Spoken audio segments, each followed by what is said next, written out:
everybody, it's G again. We are actually in northern Baltimore, so I thought this was a pretty cool backdrop here to go ahead and include this into my video here real quick. But what I wanted to mention to everybody is that this video publishing here today is actually going to be painting the calipers on my front brakes. I'm going to be changing them from the bare metal, that Nissan just ships with all their vehicles, over to a red color coating. That might not be your choice. I think that with the silver, the red gives a nice little bit of pop, and so that's what I had decided on. Depending on the color of the vehicle, I've done red or yellow in the past, and so you'll get a chance to see that. And basically, I'm going to run you through it, show you what I did, and you can decide if it's something you'd like to emulate, or if you're just like, I don't know, that's not really my type of tea. And that's fine too. Just here it is. So without further ado, straight to the video. Hey everyone, as promised, back again here. This is the intro.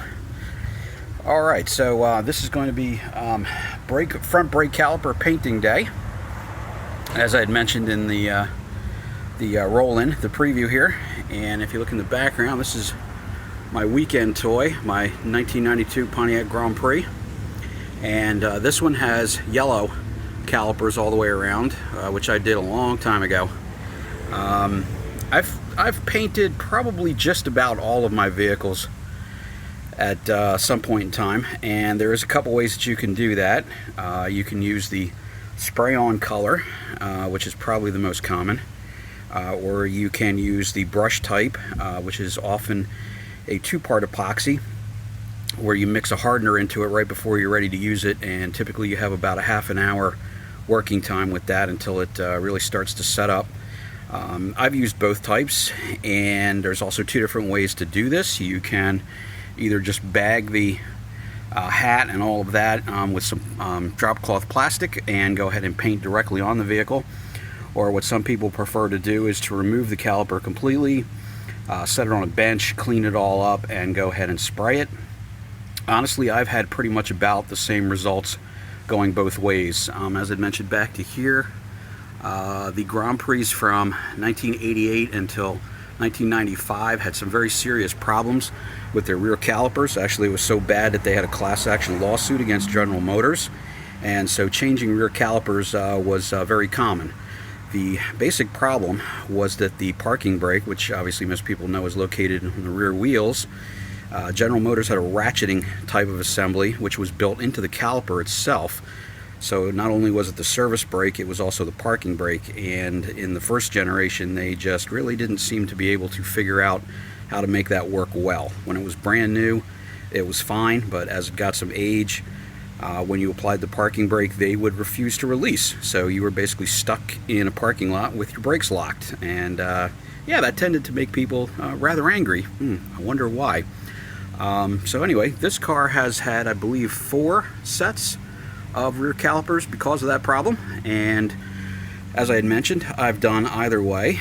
The very first time I yellowed them, I used the two-part epoxy. I mixed it and put it on with a brush, and it came out very nicely.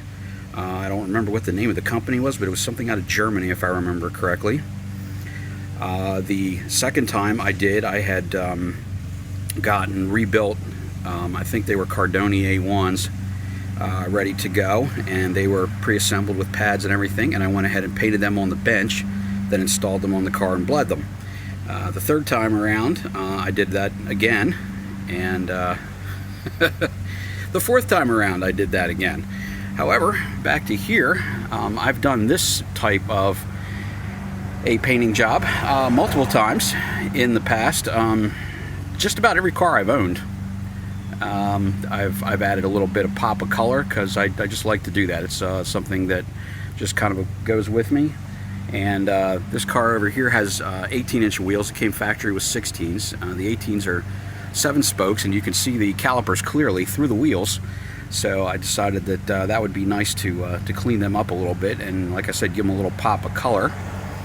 So I'm going to go with red here, because I think that red with the silver paint is going to stand out pretty nicely. I've got a few tiny little pieces of red already. I've got the red lug nuts here, and on the wheel itself there is a cap on the air stem that's also red, so I'm not going to go crazy with it, but just giving, like I said, a little pop of color I think makes you know, a fairly bland silver truck look a little better. Just my opinion. You may agree, you may disagree. Either way. So I went ahead and used some heavy-duty CRC Brakekleen here, sprayed down the caliper real good, and went ahead and sprayed that on twice, and then wiped it down with a shop towel, and then sprayed it again. So it should be pretty good, and I think we're ready to go with the actual color application here. And so I'm going to stop the video at this point and come back after the color is applied, probably put a couple coats on, and go ahead and remove the plastic and probably call this side done. And I'll catch you on the flip side when we get finished with this and get ready to do caliper number 2.